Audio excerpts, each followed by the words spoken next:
Assalamualaikum everyone. Today we will have our panel on burnout, and what it's actually centered around is just something that many students silently struggle with, whether it be academically, spiritually, socially, or emotionally.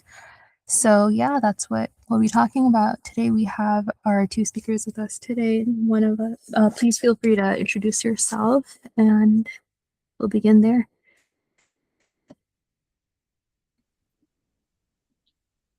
Okay, I will begin.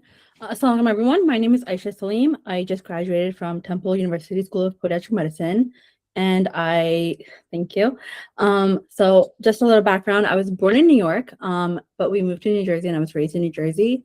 I did my undergrad from Rutgers University. I did a double major in public health and biology. I took a few gap years, got some clinical experience. I worked in research. I worked as a medical scribe. I worked in pharmacy. A lot of like hands-on patient care things. And then I applied to podiatry school, and alhamdulillah, I got to, stay home, commute to podiatry temple, and alhamdulillah, I'm now headed to residency at Virtua in South Jersey.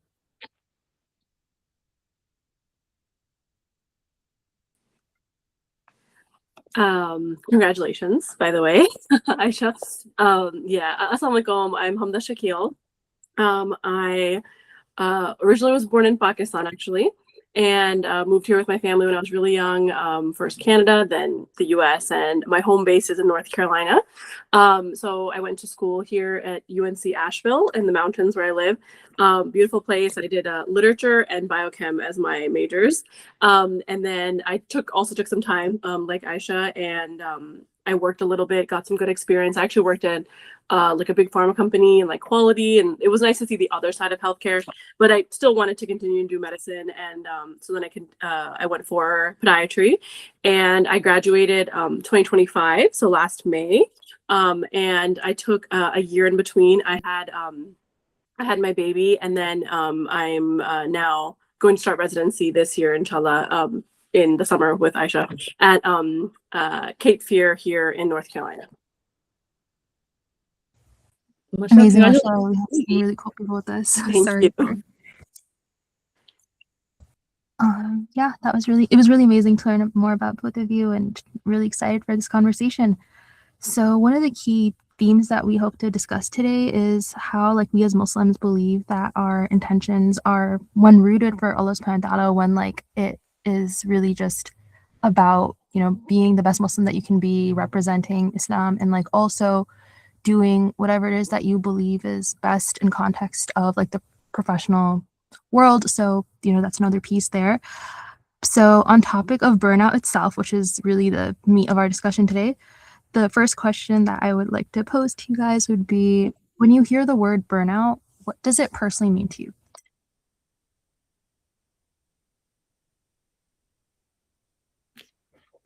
Okay. So for me, burnout personally means emotionally, physically, mentally being so drained that the things that I would look forward to, or the things that I had goals set on, sometimes lose meaning, and sometimes the lines get blurred, and you kind of need to, take a step back and stuff. But again, it's mostly just mentally, physically being so exhausted, being so fatigued that sometimes you can't really work on your goals. You feel like you want to give up at one point. So that's my personal definition. Yeah, I would say along the same lines. It's more of it's like that internal exhaustion where you really can't function anymore. Even the things that you want to do. I feel like that's where I really realized that it would be burnout, where even things that I would enjoy doing, I feel like it feels like it's becoming a chore to do that. And having obviously the academic and the professional and everything is, you have to go through the motions, but then you don't find that motivation and that enjoyment in it anymore. And then also when you want to be like, okay, let me try to take a break, you don't feel like you can even focus on the things that you like. And then that's also spiritually, and then of course your hobbies and activities and everything. So it's that really like deep mental exhaustion. Thank you. And on topic of that, like deep mental exhaustion, as you both have shared, so when it comes to rigorous fields like medicine or just higher education in general, what would you say are like some early warning signs of burnout that students often ignore because it's really becoming more of a normalized thing nowadays? I would say like people are just like, oh, we're burnt out, but what do you do about that, and how do you recognize that you're actually like kind of going down a not so good road with it?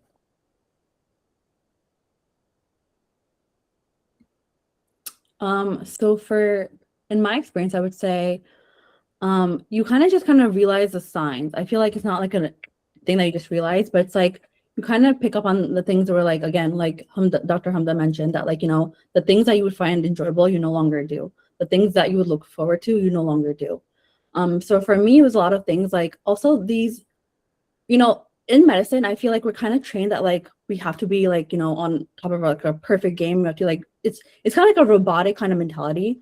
And I feel like there's a lot of pressure that we put on ourselves, especially like as a student, like we have to be perfect on externships, you have to study, getting pimped by doctors, getting pimped by residents. You have to like know everything, you have to be in your A game. And I think that's kind of like a toxic mentality because you're putting so much pressure on yourself, to be honest. And I think it's not real because at the end of the day, we are people, we have emotions. And there's also a lot of chaos in the background of our lives, right? And I feel like you also need to understand that there's a lot of big things happen. Like, for example, during my 4 years of medicine, I had relatives pass away. I had siblings getting married. I had siblings having kids.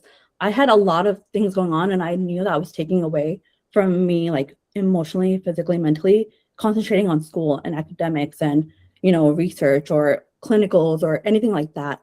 So I think you need to realize, like, when you start kind of like getting also like cranky or frustrated on like little things and you kind of like want to give up, or that like background noise kind of sets in, like, I want to quit, or like those little things, you kind of need to like recognize like this isn't right. But also I feel like for me it was also a spiritual journey where I realized, like, when I started giving up my salah, when I started kind of like not focusing on religion and my other parties that really kept me humble and like grounded towards my goal or like my deen, I think that's when I realized, like, okay, like, what am I doing for myself? I'm doing a lot for school, I'm doing a lot for family, I'm doing a lot for friends, clinical things like that, but what am I doing for myself? And I feel like that's when you take a step back and you realize, okay, like, there's a lot going on. Let me reevaluate. Let me reset my priorities and be like, okay, like, this is what I can control right now. This is what I need to do going forward, and kind of, again, rearrange your, I guess, mentality or perspective or things like that. So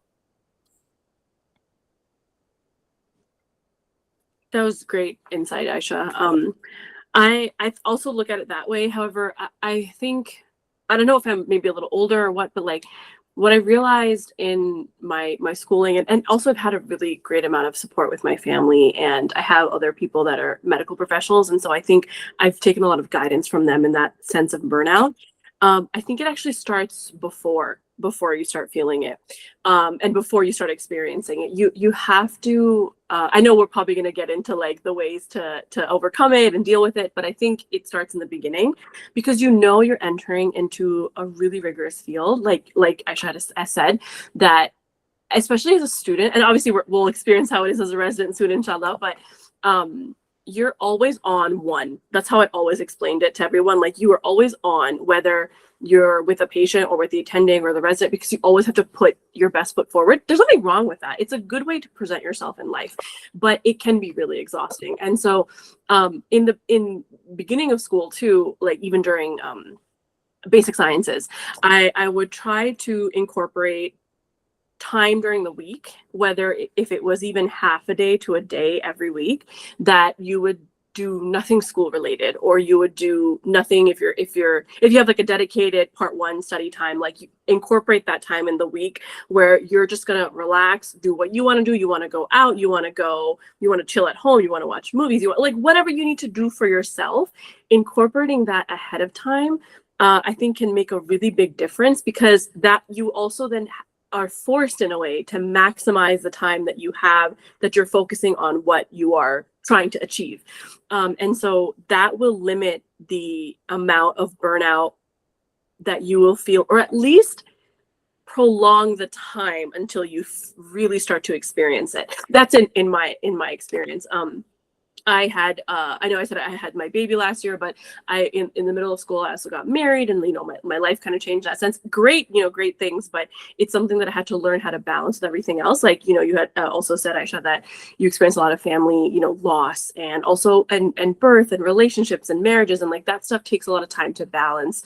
And I think we also as Muslims really value all of the external and keep our life going at the same time as our school is going, which is challenging, but that's just how we are, right? And I think it's great, but it can catch up with you. And so trying to watch out for yourself in that sense earlier on, I think is better.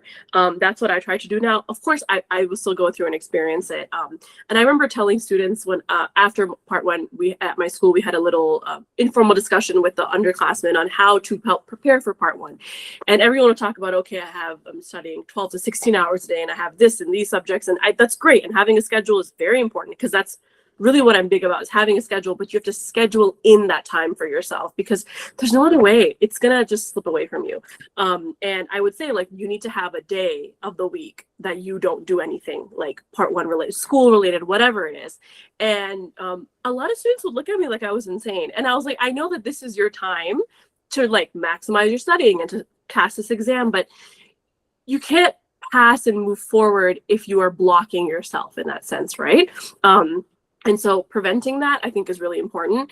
And then, of course, once you recognize the signs, it's really important to take a step back. Now, if that is to just, okay, I need to take a sick day, or I need to take this like 3 hours that I have at the end of the day, 3 hours, I'm not going to cook today. I want to go and relax, and I have to really just be with myself. That is very important to recognize early on, because it just gets faster and faster and harder to deal with, because your life is getting even busier, as I don't have to explain to anyone here, but like as you go through it, you really start to learn more about yourself. So I would say a lot of it's like preventative medicine, if you can, to that extent. I want to add to that. I agree. And I also think like burnout is also when you don't feel like yourself. You feel like you have so many expectations that people are setting for you, like, whether that's clinicians, whether that's your professors, whether that's your friends, your family. And I feel like burnout is also like you're just being overwhelmed with so many expectations that you kind of like lose yourself in it. And I feel like that was a really big thing for me as well, because again, I had so much going on with life, with school, with everything. And then in the middle of it, like I got into a car accident. So that kind of like took away from myself as well. And again, I was going into like rotations, externships, and I was like, I need to study, I need to do this, I need to do this. But I'm like, again, it just got so robotic that I was like, this is not me. This is not who I was. It's not who I was going into podiatry. You kind of lose that spark, I feel like. And that's why I tell my friends, like, I do feel like I kind of lost my spark because of how much I wanted to do. And I was being so hard on myself. And I feel like that's really not healthy. That's really not normal. And again, taking a step back and just really reevaluating everything, and also just reaching out for help. Like, again, family and friends are going to be your number one like support system throughout life. My siblings, my parents, my friends who have been in medicine, or like, anything else. I think it's just nice to get an outside perspective, because we feel like we're in this little box or this little bubble and we can't get away. Like, our friends in school are great. They're going to be great, resources and network, amazing. But again, you kind of need somebody from the outside telling you like, hey, it's okay, breathe, like, let's do this. Just little things that you can, again, feel like yourself before all these expectations kind of flood your mind. I think that's number one key. Amazing. And like, Samiha, like on topic of expectations, like there's this whole thing of like productivity culture and like, one's own sense of ambition and excellence and the pursuit of that. So how do you balance that alongside like not destroying your own well-being, or like just your own family life, or that which is important to you? Like, how do you find that right balance essentially? And what would you recommend for that? I can answer this one first. I think a lot of it is, unfortunately, in this time period that you're in school and you're in training, you have to be a little selfish. And that was like challenging for me, honestly, because I feel like we're not raised like that. It's not really part of our belief system, right? But I think for me, I would look at the end goal, that this is what I'm doing this for. I'm doing it for Allah. I'm doing it to help, his people. And it's something that will also help me in the process. But of course, there's a much bigger picture. And so to look at that, like, there's a finite amount of time. Like, there is an end point to this, right? You're done with school, then you have 3 years of residency. And then, if you want to do a fellowship, but then that's it. And then you're done, and then you can practice and do what you need to do to help fulfill what you need in your community and yourself and your family and everyone else. And so those expectations, I think we already have, because you can't, you go into a field like this without having those, and you also have to be like a little off center to do this. So I think you already enter with that, of course. Balancing it is hard, but I would say I always look at the end point. And even if you want to say like, okay, on this date, I can do what I need to do here. And I think a big thing for me, I went to school in, sorry, I didn't say, I was in California. And so I know, Ayesha, I love that you had the experience to stay at home. That's awesome. I went all the way across country for school. And so that was a new challenge and it was great. But the area that I was in, which I think a lot of the schools are in like the bigger city areas where you have a lot of underserved populations and a lot of community clinics and homeless clinics and things like that. So my school did a lot with that. And I made sure to get involved as much as possible, because I think it really brings things into perspective. When you go to those places and you help those people and areas with really low health literacy and low access to care, and you are able to be even just one small player in that, it helps bring all those kind of high expectations to a point of, this is what I'm doing this for. Like, even if I'm just here to help this one person in this moment in time, this makes that work worth it. So part of it is looking at the endpoint, but also humbling yourself and reminding yourself where you are and why. That really helped me gain that perspective and then move forward to balance it, because it's not always a balance. Sometimes the balance is 100% this week and then 20% next week. Sometimes that's the balance, unfortunately, but you have to be adaptable. I think that's the real balance, is you have to adapt, because even through our rotations, you'll be one place 1 month and then you'll be focusing this much on this, and then the other month you're like, okay, well, it's more chill, I have like 2 days off, and I'd be like, it's a balance in itself where you are adaptable to it. So while I was home for podiatry school, it was good and bad. It was good in the sense where I would come home and alhamdulillah, like, meals would be cooked. I wouldn't have to worry. I would just focus on studying. But it would be bad in the sense where like I would come home and my parents would be having a dinner party with like 50 people at home. And meanwhile, I'm like in my sweatpants or scrubs or whatever. So I feel, especially in Desi culture, like it's very expected that like when you come, you say salam to everyone, you sit down, you have a meal. For me, that was not possible. I would go upstairs to my room, just lock myself and just study, just because, again, we have to be selfish. This is just a field that sometimes like you have to set up boundaries. You have to just say no sometimes. And again, you have to be selfish. I do think while you do that, you cannot also let yourself go, because again, family is at the core of my values, and as much, everyone could probably relate, whoever's Desi and Muslim. So there would be times where like I would be studying, but I would be at like a dinner, or I would, be in the car studying on the way to a family event or things like that. But I feel like, again, sometimes you need to have boundaries. Yes, absolutely. But sometimes you need to realize that these things, I just remember like having so much FOMO, because like I'd be upstairs in my room and my parents would be like going to like my cousin's house or things like that, that like you just sit down, just have like tea with them, just really makes you feel like yourself again, right? And that's one thing that I've learned that I cannot let myself go of, is who redefines who I am and reminds me of my purpose in the long run. And that's number one, my family. So I feel like setting boundaries and saying no and, reorganizing your time is a major, major, major thing that you need to focus on. But also sometimes you need to realize that there's going to be a little bit of sacrifice. Yeah. Maybe you'll study 20 minutes, like, in the day or for a quiz, whatever. And then you'll study like on the way, or you'll study afterwards. And sometimes you're going to have long nights, unfortunately. But I do feel like I don't regret anything. I truly do not. Because I feel like, alhamdulillah, I was able to, balance family life, balance friends. But also I think one thing is really important is you need to realize and also explain to your friends or family that like, hey, like there are sometimes I'm going to be able to make events and sometimes I won't. And I'm sorry if you're going to hold this against me, but this is really important to me. And honestly, truly the people who really care for you are in your corner will understand that and they will respect that and they will never hold that against you. So that's what I learned. Thank you for the insight. That's really interesting. So when it comes to like the spiritual emotional side, which I feel like we're touching a little bit here, if you could delve more into that, would be really interesting. So, you know, many students, they often do feel spiritually drained or even emotionally drained when it comes to like school and struggling like podiatry school with life or really with anything that they find important. So why do you think that happens? Like, I guess that's kind of the key question here.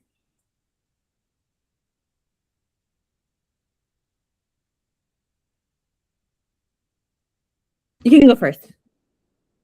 Sorry, I thought you were asking to go first. You asked why do you think that happens? Is that what you said? Yes. Like why, or like what is it that makes it so overwhelming? And like, yeah, I just want to delve more into that like behind the scenes piece of like the kind of the internal breakdown that we kind of have when it comes to the spiritual emotional side. That's such a great question. It's very nuanced, and I think it can be very subjective. But I do think a lot of like people in high demanding intellectual fields, not just intellectual, high demanding fields, can understand that, and they'll probably all go through something similar. I wouldn't say it's a lot of like the like dunya over deen is what people are experiencing. I think it's more getting caught up in immediate deadlines that you can put on yourself, that you feel is overtaking that. Like at this point, that's more important. Like, all right, I have this exam and I have to study for this much time, or I have this assignment, or I have to go to this clinic, and I'll just pray whenever I come back, or I'll just make it up whenever, because I can't do it with this travel and this, I mean, there's so many moving parts, right? That's not a excuse, but there's a lot of moving parts that happen in these types of things. And so I think it's easy to lose yourself in that situation where you're like, okay, well, this is urgent right now, right? And I have to do it. And then after that, I can deal with what I need to deal with, which a lot of it would be, my spirituality or my prayer, or, like reading the Quran, or however you feel you need to do. I mean, of course, you have the prayers during the day. And a lot of times you do have to adjust. Like if I remember in one rotation, I think it was my vascular rotation, that I'd be at the hospital at like 5 a.m. And so that was even at that time before Fajr. And so in between, like after rounding, I would go to like a lounge that I would pray. And then I would be in surgeries all day, and they wouldn't have, because as a student, it's a little harder to get, ask for like a break. Just like I said before, you're like always on. And so then as soon as I came back home, I would spend like 30 minutes and make up all the prayers, because I would get home like 8 p.m. And so then like, the whole day is gone. And there were some times where I would be able to find that time in between and do it. But I think when you are in such a like, and especially in rotations, when you're in such a physically demanding role, which a lot of the surgical cases and stuff are physically demanding, you feel that exhaustion. And then when you get back, you just want to like go to sleep, or you just want to like lay there, right? Like just sit in one place. And so that, and the days just start to blur together. And then I think you don't realize like how distant you're getting until, and it's never too late, but you don't realize it until it's so much time has passed. And then you're like, oh my gosh, like I haven't made up these prayers, and it's been so long, and I have been doing this and this, and like this is not more important. And it's not about it being more important or less important. Everything is important at the time, and you have to keep it going at the same time. But sometimes what I learned through other people is that try to plan your day around praying and around that moment that you need with Allah. And a lot of that would be, I have a long commute because I was in Oakland, and we would go into like San Francisco, but with the traffic, it would take at least like an hour and a half to get to whatever like hospital I would be at. So then I would download some lectures, or I would just listen to the Quran a little bit on my way to the hospital. This took a while for me to be like, oh, I realized I needed to do this just to make myself feel a little better. Or I would just sit in the bus and like read the Quran as much as I could, even if it was like 2-3 ayats and like the meaning. I really, because I felt a little lost. I think that tiredness, like that burnout, I would then just shift to just pray more or make more dua or read more Quran, because I felt that's what was missing in my life. When you take a step back, you feel, okay, let me reevaluate. Like, what am I not doing that I should be doing? And unfortunately, I think a lot of younger people can relate that the religion sometimes falls a little to the wayside when you're just like so preoccupied. And it's not a good thing, but it's the truth, unfortunately. So reminding yourself constantly, and honestly, I actually started to just put alarms on my phone, because even like the Azan app or like the prayer apps that I would have, like I would just, it's bad, but I would just like kind of look at it and I would just like dismiss it. And so I was like, no, I can't do this to myself. Like this is equally as important or more important than anything I'm doing. And so I need to make it a priority. And so literally adding alarms on to like, you know, do this time and do this prayer. And then I would come back and I would pray with my husband, and we would just try to do as much as possible together. And I think holding yourself accountable with someone else, if you can, if you have a support system. And I think what Ayesha was saying earlier is very important. I really grounded myself in my family as my support. Alhamdulillah, I have that opportunity to do that and the ability. It's not, everybody doesn't have that choice, and but I do. And so having somebody to hold you accountable is very important. And you would start to think of it like, okay, this is part of my routine, this is part of my routine. But then you would start to be like, okay, no, I'm relying on this. This is what I'm relying on to make it through the day, because this is my time with Allah. And that, when you reach that stage, that's when you're like, okay, now you feel a sense of like peace. And things can be crazy around you, but you're like, no, I have this time, and I know what I'm doing is for a good reason, but I'm also remembering Allah at this time. So you talked about balance, and the question was before about balance, and I think this is the real key to the balance, because once you can incorporate that into your life as a daily task, start it as a task. I think that's fine to look at it as a task. Then it becomes your life, right? And then you rely on it. And I think that reliance is very important. Beautifully said. I agree. And I also, I'm gonna be honest with you, I feel like for me, again, I'm still working on my 5 times prayer, because again, our schedules are so crazy sometimes that you really don't know what surgery you're gonna get looped into. But I think my mom always reminds me that like our Islam is mashallah so beautiful that like there's always, you know, if you have that little ounce of guilt, you know, Allah will forgive you. And that's my biggest thing, that I'm like, you know what? Okay, I didn't pray this time. It's okay. Now I'm gonna continue. You know, just like again, reminding myself. Also, I think it was kind of hard for me because unfortunately there weren't a lot of Muslims in my class. So I kind of break away from that just when I was so, you know, engulfed in studying, especially first and second year. There was only like one other Muslim in my class. So it's kind of hard finding that balance. It really is in school, especially if you don't really have a big MSA like I did in college, you know. But you know, I tried getting I found Muslim Podiatry Network, but I also found an MSA on campus, and I tried joining that, and I tried joining the Muslim chapters in Philadelphia itself. And I kind of found that group of people that sometimes just need a reminder, to be honest. Like sometimes you get so busy, truthfully, that you just need a reminder, like, hey, like number 1 is your religion, number 2 is, you know, your family and everything else. So I think sometimes you just need those good 2 or 3 friends to just remind you, like, hey, let's go pray. Hey, let's go do this. But again, I still always carry the fact that, like, you know, it doesn't matter how late it is. You can always come back and you can always pray, and inshallah, it's fine. You know, Allah sees your intention, He sees your heart, and that's all that matters.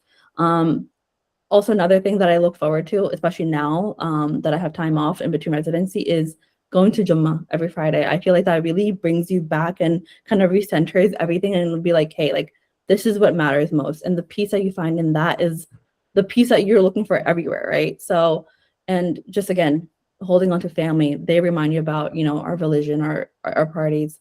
Going to the hospital at like 4 o'clock in the morning on call weekends, I would again put on like Surah Yusuf or Surah anything that will just kind of just, again, grounds you, humbles you, and kind of like gives peace to your heart. Because there'll be long days where I'm struggling and I have so much anxiety and I have so much stress. And again, where it's like 4 o'clock in the morning, it's even before Fajr at points. So again, just these little reminders, or like, for example, I have a dua on my phone that I can just recite whenever.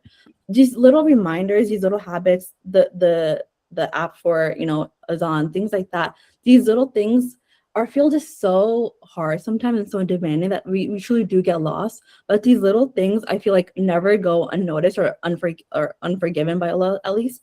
So again, these are little things that I try to incorporate into my life and always remind myself. So that's what I do. I wanted to add, I'm so sorry, one more thing to that. Sorry.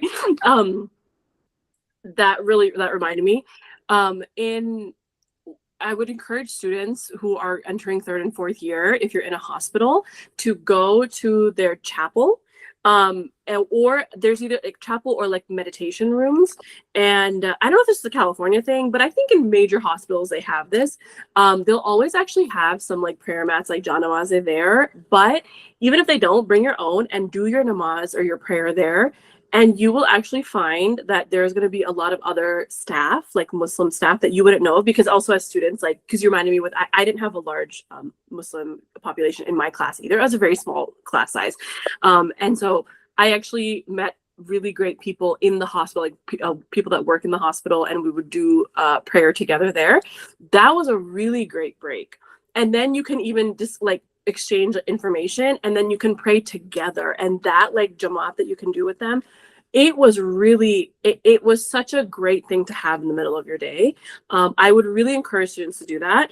And there was one more thing that I was thinking for that. And also make it a priority. Like I would, in my basic sciences and even my rotations, like if there was Eid happening and things, and I would always request off, even if I had exams. People will work with you. If you make it a priority for yourself, like I knew I had to go to Eid Namaz. I had an exam that morning, and I told my professor ahead of time, I was like, this is what's happening. This is why. This is the time that I'll be back. And please, like, I just need this accommodation. And they will work with you. And so I think when you make it a priority for yourself, people will also respect that, and they will help you make it a priority too. So don't be, if you're in a situation where you feel like you're like a minority, which a lot of us are, don't feel intimidated that you can't speak out for it, because actually it looks better for you too, that you have this thing that you are looking at and you are working on and you're keeping up with at the same time. People, I mean, this is not about impressing people, but I'm saying you will gain respect from your colleagues who are not in the same faith, but they will respect you, and they will learn more about what your religion is and what it means through you. And that's a big basis of Islam as well. So I would really encourage students to speak out more than stay quiet and be like, okay, well, this is happening and I can't do this. So I think taking control of that is important. SubhanAllah have such profound words. Honestly, like the more that I'm just like tuning in, like I'm just like getting lost in like what I'm hearing. This is so cool. So when it comes to like one's actions, right, or one's like really just life, like we in Islam, like actions are judged on intentions, and we've been touching on that a little bit. So how would you say like having the right intention can transform like one's own experience of like podiatry school or like even one's career? Like how can you like ground yourself in intention, or even like your relationship with Allah subhanahu wa ta'ala or your deen, or just in general when it comes to like one's faith? How can that greater purpose essentially transform, you know, your life as a student or as a professional?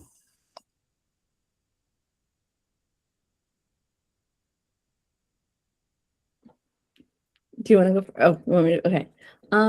I think intention honestly sets the tone for everything that you do. I feel like I'm a big believer that if your intentions are right, you know, your work will be like made easy for you. And I feel like that makes it more possible, more feasible to set your goals, especially when you know like you're doing this for a greater purpose, for a greater good.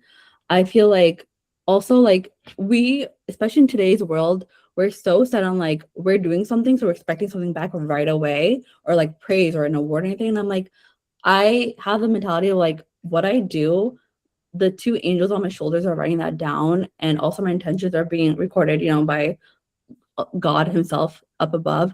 So I feel like I don't expect anything from anyone. If I do it, I just let it go, and you know, if it comes back to me, great. If not, then oh well. But I think again, just setting your purpose, making sure that you know what I'm doing is, you know, for the greater good of this patient, for this blah blah blah.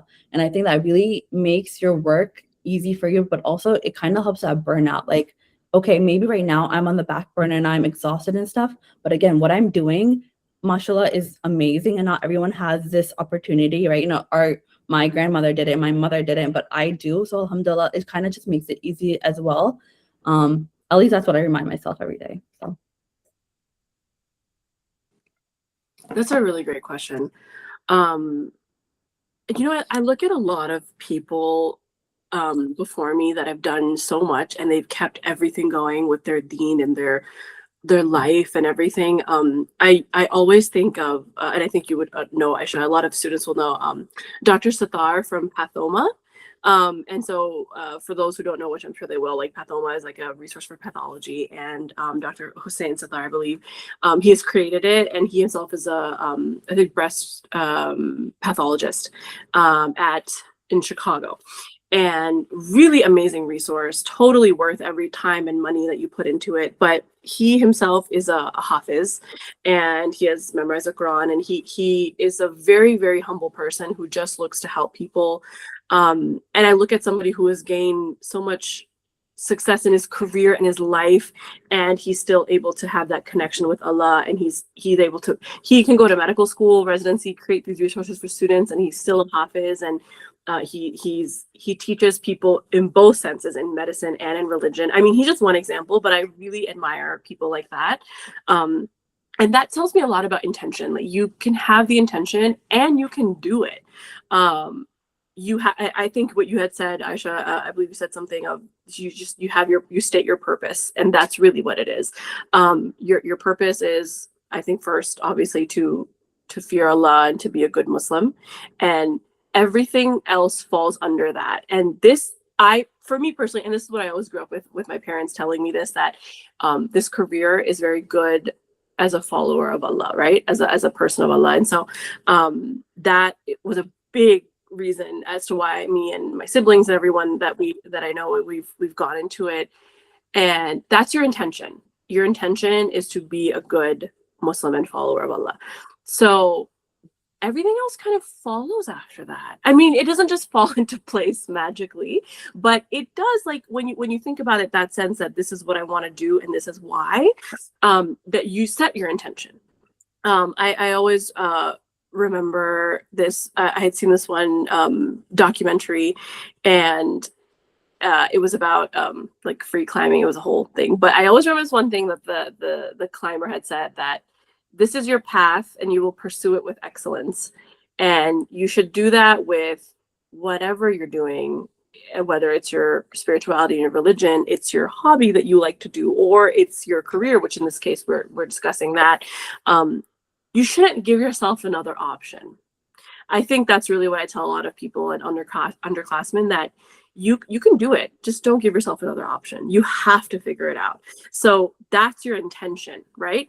And so set yourself up for that to be a success. And that's you. I mean, obviously it's all in the hands of Allah, but Allah's looking at your intention. So if you're setting yourself up for that, He's going to see that, and it will come to fruition in the way that's best for you. I just want to add to that, something else that also puts things into perspective for me is, I remind myself that, like, what I'm doing is for somebody else. Like, me becoming a doctor at this time, at this place, going to this residency program, maybe there's somebody that I'm supposed to help, and maybe that Allah subhanahu wa ta'ala is just putting me in their path to help them. And I just feel like I am just nothing but a medium that I'm being, you know what I mean? Like, it kind of reminds you, like, again, this is your greater purpose. You're gonna help somebody, and maybe that's your biggest purpose in life. You know what I mean? So I think that intention, that purpose really, really reminds you, like, this is a grander scheme of life, and you're just a part of it. But alhamdulillah, like, what a beautiful part that you play, you know? So that's you're a vessel. Exactly. That's deep, mashallah. So when it comes to, like, I guess building off of that, like one's own family as well, like we spoke a lot about like serving the community and serving like the greater world, mashallah. So that's really interesting. But how about we zoom in a little bit on like one's own family and like, you know, your immediate, like your friends and that immediate circle that you have. Like, how do you like deal with that when it comes to burnout? Because like I know there's a lot of anxiety for students when it comes to like, you know, maintaining family relations and like just, you know, taking care of those close to you and trying to really balance everything, balance a family, raising a family, and just being family oriented, like as a Muslim. So like, a lot of people also say that, like, you know, if you're a professional, like, you can't be family oriented and things like that. And that's just so, like, such a huge misconception. And if you guys could please shed some light on that, that'd be amazing.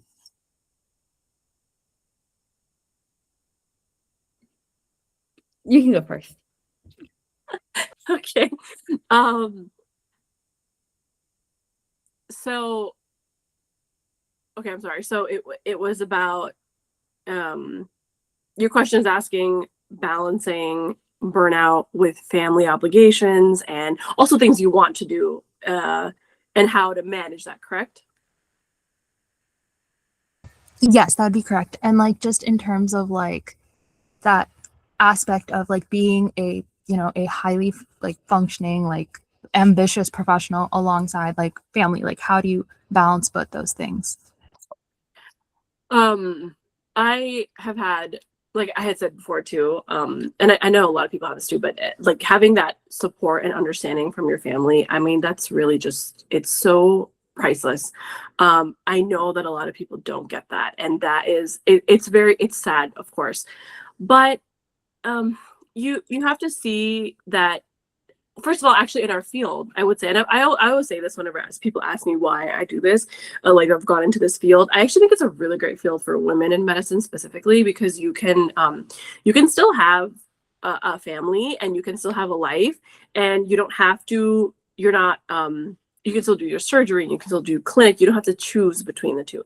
Now, of course, you still have to balance everything, and I think I was fortunate enough to grow up with my mom is a physician, and I remember even her going through residency. Like I was aware enough and old enough to remember that. And so that's what I grew up seeing, that you can be very busy, but still give the time to the things that you need to give if it's important to you.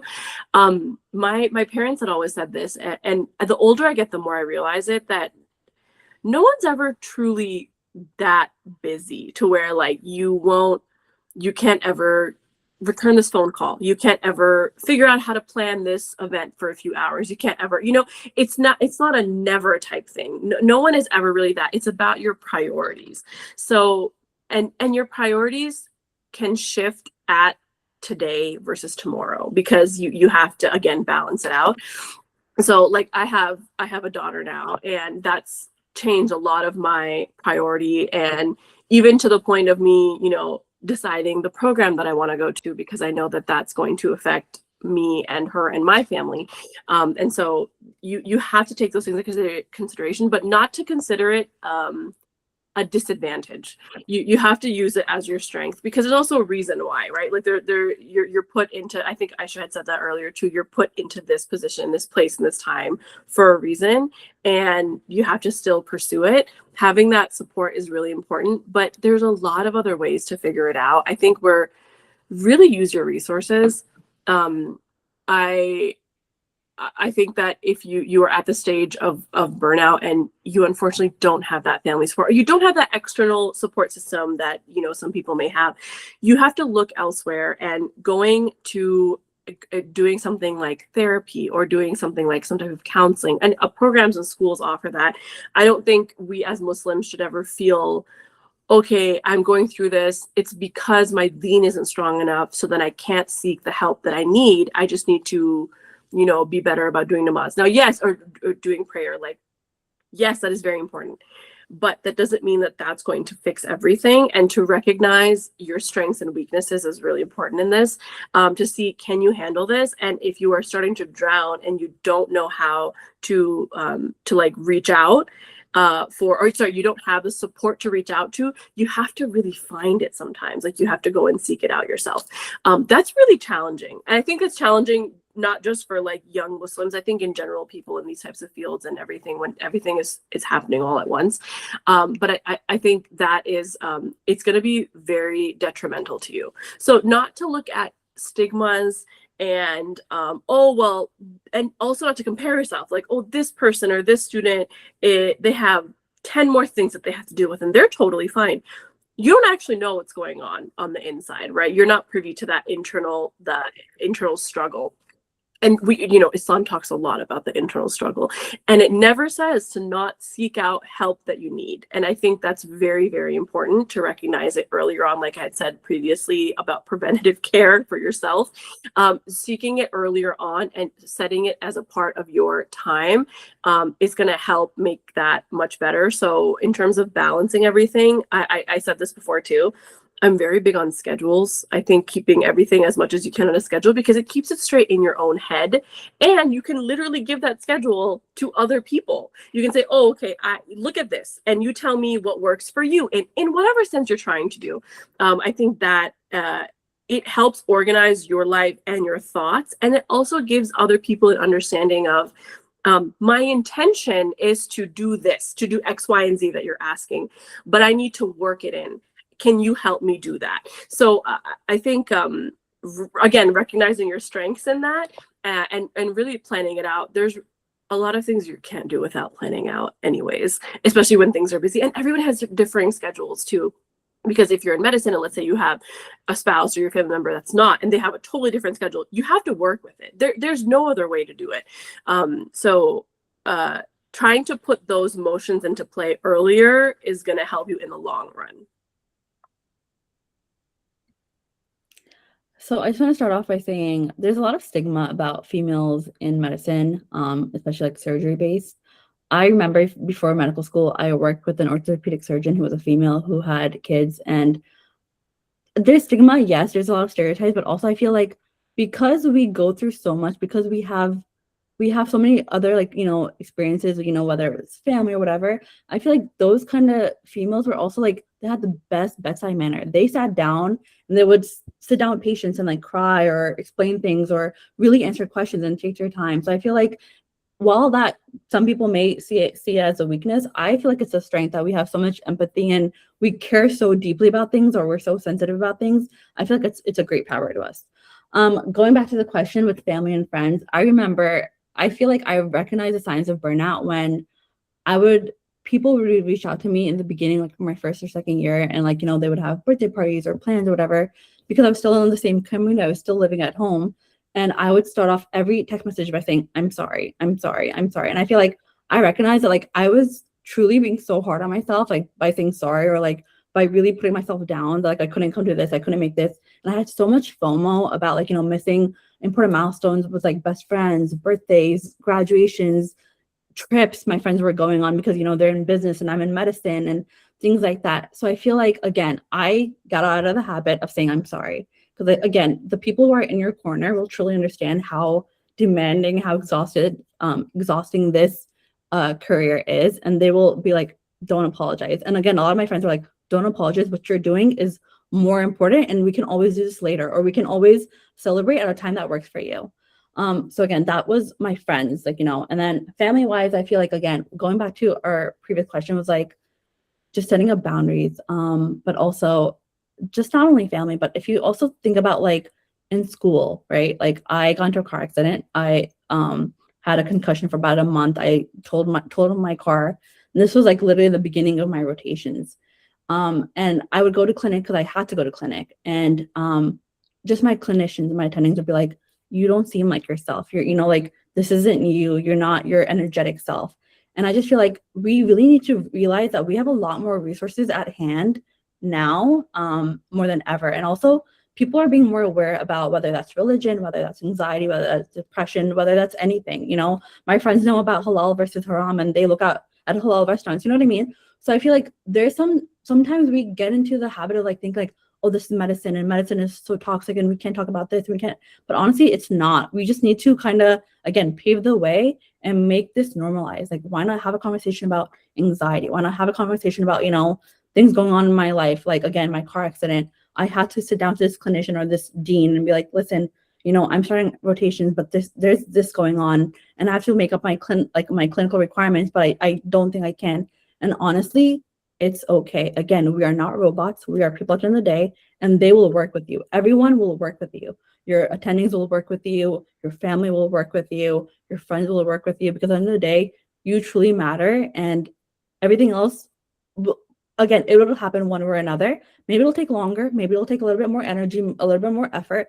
But again, don't be hard on yourself, and realize that you need to pour into yourself before you pour into anyone around you.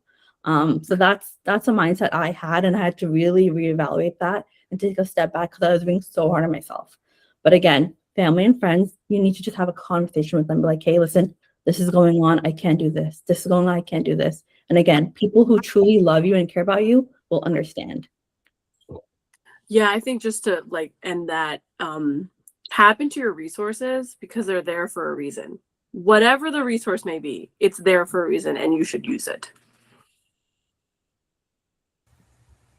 Awesome. So like this is my last question for you guys. So when it comes to like just someone who's continuously just burned out, like sometimes there's like this part of life where like in school, like in podiatry school, you just feel like no matter what you do, like things just aren't working. You're not able to like feel not burnt out or like cope with that. Sometimes you take on like unhealthy coping strategies and then you just realize it's not working. So for students that are like kind of in that state of like just continuously being burnt out, what would be like your advice to them? Like how can they overcome that in addition to all that was shared? I think piggybacking off of what I just said, using your resources, anxiety and feeling, which I feel burnout is like a very big physical manifestation of like a buildup of anxiety. It can be one of the ways, right? You first have to recognize your coping patterns. What are you capable of handling and what are you not? And if you're reaching a stage of burnout, then that means that you are out of your depth at this stage. So gaining access to those resources is very important because if you don't take care of it now, it's going to cause many, many problems later. I think we don't take it seriously enough because you almost hear burnout as like, it's like a little catchphrase. Like, it's like, oh, you're feeling burnout, or like, this is what's causing, like, it's like a buzzword. Sorry, not catchphrase. It's a buzzword. But don't treat it like a buzzword because when you're actually going through it, it can be really detrimental. And if you're at the stage as a student and you're feeling it, you have to recognize that things are going to be moving along, not to sound like morbid, but they're going to be moving along with or without you. So if you have the ability to get back on that train, then do it. However, it's also equally important to recognize if you need a true break. There are resources and breaks that are built in that you may, like Ayesha had said, it may cause you to be a little delayed. It may prolong the process a little bit. However, that, let's say, extra semester or an extra year is not going to be the end of the world. And it's not going to be that big of a deal in the grand scheme of things. Truly, it's not. I personally took this year off from graduation to this year to have my baby. And I had a lot of other things going on. Of course, it's never just one thing, right? Taking that time was hard because I was never on that path of, oh, I'm going to take this time. No one is, and this is what I think we also need to recognize, no one is planning that to take that time, right? Regardless if you're having babies or if you're getting married, whatever it is, you're not planning the time. The time happens, and that is a sign of Allah for something. You may not know what it is at the time, and it may be 10 things that he's trying to show you, but you have to recognize that this is written at this time for you to go through and happen for a reason. I had spoken to some professors during my break in this last year, and I didn't even realize one of my, she was assistant dean now, and she said that during her time in school, she actually had an unplanned year-long break, just like me. And she didn't know why, and then she realized later, and she was diagnosed with autoimmune disorders, and there was a reason why. She said God was making me stop for a little bit of time. And that was actually the most helpful thing that could have happened. But of course, when you're going through it, it doesn't feel like it and you don't realize it. So bar any type of, external thing that you could have prevented, there is, you have to recognize that this is a part of the process of your life and part of the process of your career. So recognizing that, getting and this is also, again, very taboo, I feel, to talk about. If you need to get on medication, if you need to go to therapy, if you need extra help, if you need to be, and I have known people who are in medical school and they like MD school, and they were admitted into a psych ward for a few days. I mean, that's a very big extreme, but I'm telling you guys from real examples that I have right in front of me. And she is going on and doing her residency, and she's going through it. She's fine. Like, what I'm saying is sometimes these unexpected things happen, but you have to take it in stride and realize that it's for a reason. So when you have that burnout, you need to first accept it. That's a very, very difficult thing to do, but you need to accept it, that, you know what, I need to take this time, whether, okay, I need a week and I will figure out a way, and I will make up my rotation days, or I will make up these lectures, or I will make up this exam. You can do it. There are ways to do it, but you have to put in that time and effort, and that's okay, because it's better for you in the long run. So institutionally, there's ways to do it. Spiritually, there's ways that you can sit and really reconnect and really ask, because in this last year too, I mean, getting more personal, there was times where I was really sitting with Allah, and I'm like, what is the reason for this? And also, I hope that this is what is better for me, better for my family, better for everyone around me. And it really, really, and I'm so alhamdulillah grateful. I think another big thing that my parents taught me, you need to say alhamdulillah for the good and the bad things that happen to you, because they are protecting you from something, including something like burnout, because it's not a good thing. It's not a good thing to experience, not a good thing to feel. It causes breaks, it causes issues, but you need to really still say alhamdulillah and figure out what is the reason. So or reasons, multiple too. That is really something that life has taught me forcibly, but I'm very, very grateful for that lesson, because if you keep going, let's say if I kept going, something else would have happened that would have been much worse, that shouldn't have happened, and I wouldn't realize it until it was too late. I don't like to say too late, but it would be too late. So I think taking a step back is very important, both physically and just, mentally, spiritually. Why is this happening? What can I do? And why is this better for me? I agree. I would say for me, burnout, like my first year, I was at the library all day on campus until 10 p.m. I would bring a blanket, I would pack snacks and lunch and everything. And I just remember, I was laughing at this. I remember one time I forgot to pack a fork for some noodles I had packed, and I started crying. And my friends like looked at me like, what is wrong with you? I'm like, I don't have a fork. I can't eat. And these little things, again, it's like because I was bottling up so much for so long, I think like that just kind of exposed itself in such an unhealthy way, crying over a fork. But I think the way I kind of handled it was, I think I somehow lost my good habits when I went to podiatry school. I stopped working out. I stopped going to the gym. I had really bad healthy eating habits. I would eat like takeout or sushi or noodles or Chinese food, whatever I could find at that moment, right? Because I didn't have time to go out and make a meal or go out and find something healthy. I think, again, burnout really does kind of expose itself in a way where like you don't feel like yourself. You feel like you're losing yourself, and you kind of feel embarrassed to ask for help. Again, that's why we keep saying like go back to the resources. You think your attendings or your clinicians are really hard and they have these high expectations, but no, they also have lives, they also have families, they also have things going on. So having that conversation with them, I think they've also gone through the same thing, so they will understand more than you think. Sorry, I didn't mean to interrupt, but they will totally get. You think they won't, but they will get it probably more than other people. And they can give you more advice on how to handle it. And they can also tell you your options. So don't feel yourself you're caged in.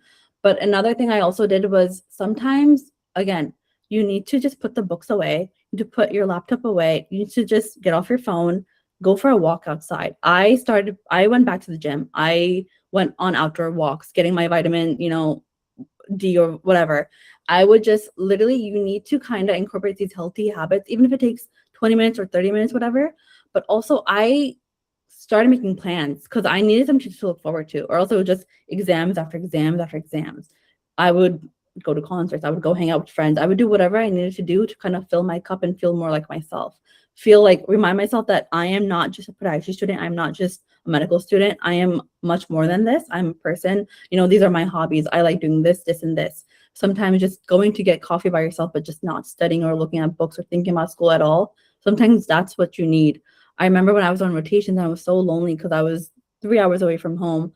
I would just do a day trip, go look up places outside or near your place, and just, take yourself on a trip and don't worry about money. Don't worry about anything else. Focus on that. I remember a few weeks ago, my friend was in town and, we didn't really want to do like a big dinner or just get ready, whatever. We literally just went to the park. We got coconut water from Whole Foods and we got fruits and we just sat and talked about life. And honestly, these little simple pleasures will literally carry you through so much. Sitting down with your parents, having chai, having a conversation with your siblings, doing anything that you need, but also, again, just step away from the books. Don't be hard on yourself. Remind yourself that, yes, this is your purpose, but there's also so many other things that really matter around you. So I think just to end that, really well said, by the way. Allah has made this world so beautiful, and we are so privileged to experience it, and we should, in whatever capacity that is. Yeah, absolutely. Plan trips, honestly. The world is truly so beautiful that we're stuck in our bubble. We don't see a lot of, the world that's really truly made to explore outside. So. And those were some really powerful notes to end off on. Just want to take a quick minute here for any questions or comments if anyone would like to ask. Or go ahead. Okay, I do see one hand raised. Please go ahead. Assalamu alaikum, sisters. I just wanted to thank both of you for a really, really great, honest conversation. I know it's not easy to talk about this stuff.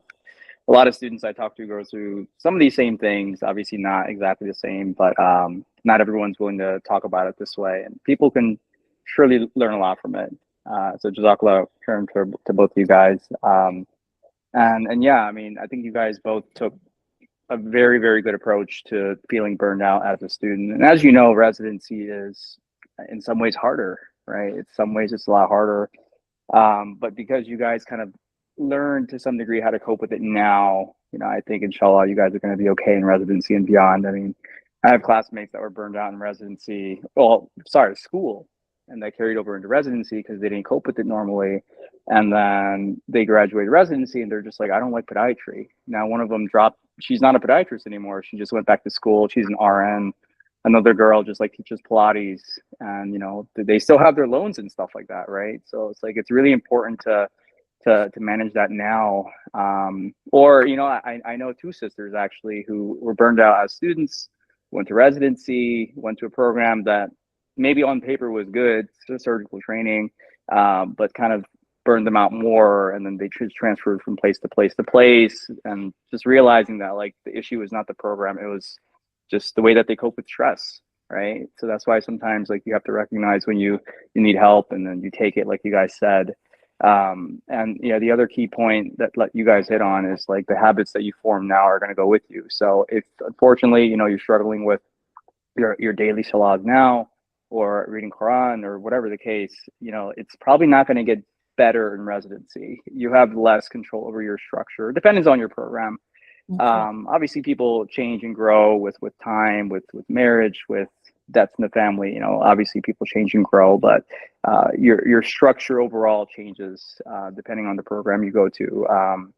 But it's the same thing. If you can carve out time to catch Jummah or catch your daily salat during school, you're probably going to do it in residency if they allow you to. You're not going to be as afraid to ask for it. And it's the same thing where you're intending. You're going to be more comfortable asking for those 5 minutes to yourself to pray in your office, as opposed to building that habit of just like kind of accommodating to everyone but yourself. So this is great, and I'm sure a lot of people are going to benefit from this. Jazakallah khairan again to all of you guys.